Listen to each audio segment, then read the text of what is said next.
If you're a new realtor or you're thinking about getting licensed, this video may save you years of frustration, because the hardest part of real estate is not the test, and it's not learning the forms, and it's definitely not knowing how many square feet are in an acre. But the hardest part is building a sustainable business in an industry that doesn't really teach you how to do that. Now, today I'm going to walk you through the biggest mistakes I see new realtors make, not from theory, not from coaching slogans, but from lived experience. Mistakes I made, mistakes I see all the time, and more importantly, how to avoid them. So if you want to build a business that actually fits your life and lasts, this is for you. The number one mistake I see is thinking that you do not have enough time.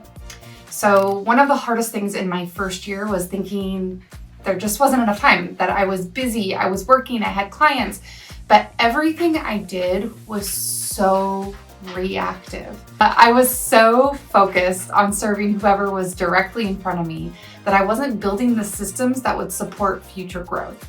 And here's the truth: you don't lack time, you lack systems. When you don't build systems early, you're surviving, but you slow down future you. You end up rebuilding later when you're busier and the stakes are higher and your energy is lower. So what to do instead to help fix this is ask yourself one question regularly: will this help future me?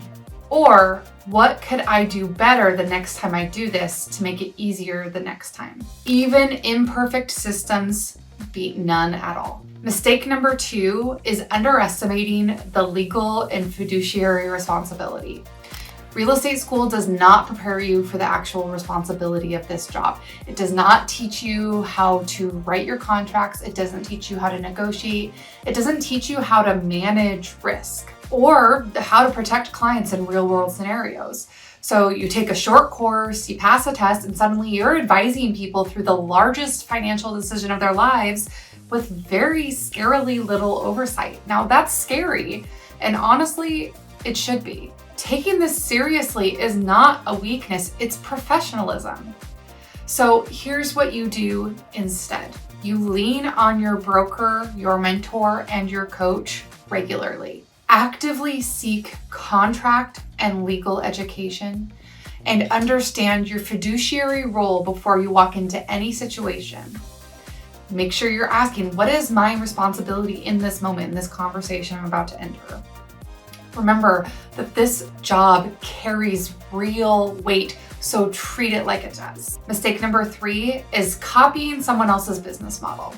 Now, I am a fan of a little R&D, which means rip off and duplicate. There is nothing wrong with trying something for yourself. You see someone else doing it, you think you might like it. But one of the biggest light bulbs for me was realizing I didn't have to build someone else's business to be successful. I was told, hey, this is what works. This is the model. This is how successful agents do it. But what actually changed everything for me was building a business that made sense for me, my energy, my schedule, my values. Just because something works for someone else doesn't mean it will work for you. So here's what you do instead. Borrow ideas, not identities. Customize systems to your life. Build something that you can sustain, not just admire. We're aiming for consistency over perfection here. It needs to be something that you can sustain reasonably.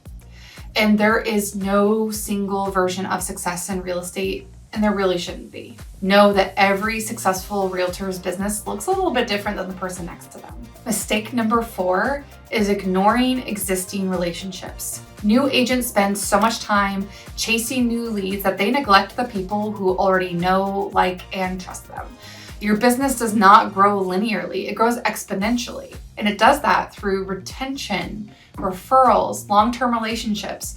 Remember, a transaction is not the finish line, it is the starting point. So what you do here instead is build systems for past clients, your sphere, the people who are already in your life, people who aren't ready yet, and take care of those people even when there's no immediate deal attached to that relationship. This will come back to you tenfold, and it will lead to exponential growth later in your business. Every person who knows, likes, and trusts you and who becomes an advocate for you will send you business, and it makes future years much easier. Mistake number 5 is misunderstanding cash flow. So this is more of the business owner side of things.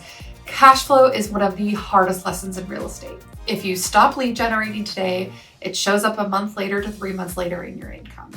So the problem here is that new agents often stop their lead generation during escrow and panic during slow seasons. They also spend full commissions immediately. So here's some things I wish I had done earlier. I wish I had saved for taxes automatically. I wish I had paid myself intentionally, and I wish I had built protective business structures sooner.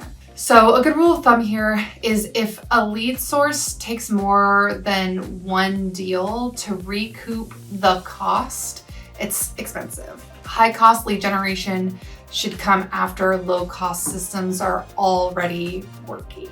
Mistake number 6 I see is confusing marketing with lead generation. So this one is huge. Marketing is not lead generation unless it creates two-way conversations. I see a lot of new agents spending hours on posts, perfect graphics, broadcast content, and then they just wait. And their content isn't bad, but it's the first domino, it's not the system. So what actually works here are conversations, follow-up, relationship building. If you're not doing at least as much lead generation as marketing, you're really failing your business. So if you're going to post content, you need to try to get a call to action and engage in conversations with the people who respond. You need to reach out to the people that are on your socials that you're putting content on and actually have two-way conversations with them. Not necessarily asking for business, you're just talking and building relationships. That is lead generation. Mistake number 7 I see is not having boundaries, which always leads to burnout. Being always available does not make you a better realtor. So here are some boundaries I wish I'd set earlier. No meetings before 10 a.m. in person. Do not disturb always goes on my phone overnight.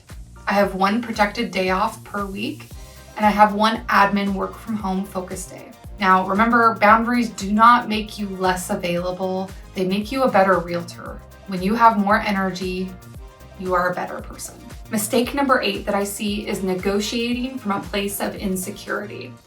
Negotiation does not have to be about being aggressive. Well, there is a time and a place for that. It's doing things like asking questions, understanding motivations, advocating calmly for your client. You don't need to bulldoze anyone to negotiate well, but if you don't ask, you're already giving up leverage. I cannot tell you how many new agents I've done a real estate transaction with that I never actually talked to on the phone or in person.